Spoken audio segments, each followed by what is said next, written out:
Hello বন্ধুরা, আজকের ব্লগে আপনাদের সকলকে স্বাগত।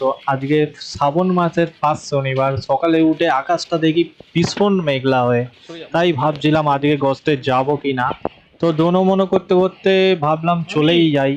তো চলে গিয়ে লাভই হলো, অল্প করে আমি রুই মাছ আনলাম, একটু লোটে মাছ আনলাম, আরো এক দু রকম মাছ এনেছি, আর যেটা আপনাদের সঙ্গে আমি শেয়ার করে নেবো আজকের ছোট্ট একটা ব্লগে। তো বন্ধুরা, ভিডিওটা পুরো দেখার অনুরোধ করব আপনাদের। আর আমার ভিডিওটা যদি ভালো লাগে, চ্যানেলটা অবশ্যই সাবস্ক্রাইব করে আমার পাশে থেকো এরকম আরো ভিডিও দেখার জন্য। আজকের এই মাছটা অনেকেই চেনেন, এটা লোটে মাছ, অনেকে বলে থাকে দলদলে মাছ। একদম টাটকা আর ফ্রেশ পেতেই আমি তুলে নিলাম, প্রথমেই এই লোটে মাছটা গছতে গিয়ে তুলে নিলাম। এর দাম হবে পার কেজি 150 টাকা।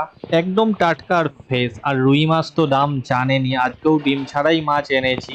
লোটে মাছগুলো গুছিয়ে নেওয়ার পরেই বাকি যে মাছগুলো এনেছিলাম সেইগুলো ঢালছিলাম। তৎক্ষণিক এক মামি বলে, লোটে মাছ আজকে কত করে? লোটে মাছ তো দারুণ এনেছিস তুই। আমি দামটা বললাম 150 টাকা কেজি। মামি অমনি বলে, তাহলে বড় বড় দেখে 500 দিয়ে ফেলতো দেখি। আমিও বললাম, হ্যাঁ মামি একটুখানি দাঁড়াও, আমি এক্ষুনি তোমাকে দিয়ে দিচ্ছি।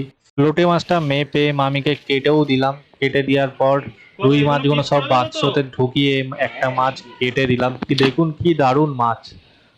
ডিম ছাড়া মাছ খুবই ভালো হয়। এছাড়াও আমি আরো মাছ এনেছিলাম, ভোলা আর ফ্যাঁসা, এগুলো 160 টাকা করে কেজি ছিল আজকে। ভালো করে সমস্ত কিছু গুছিয়ে নেওয়ার পর আমি বেরালাম আজকের মতন দোকানদারি করতে। দেখা হচ্ছে আগামীকাল। Tata, bye bye.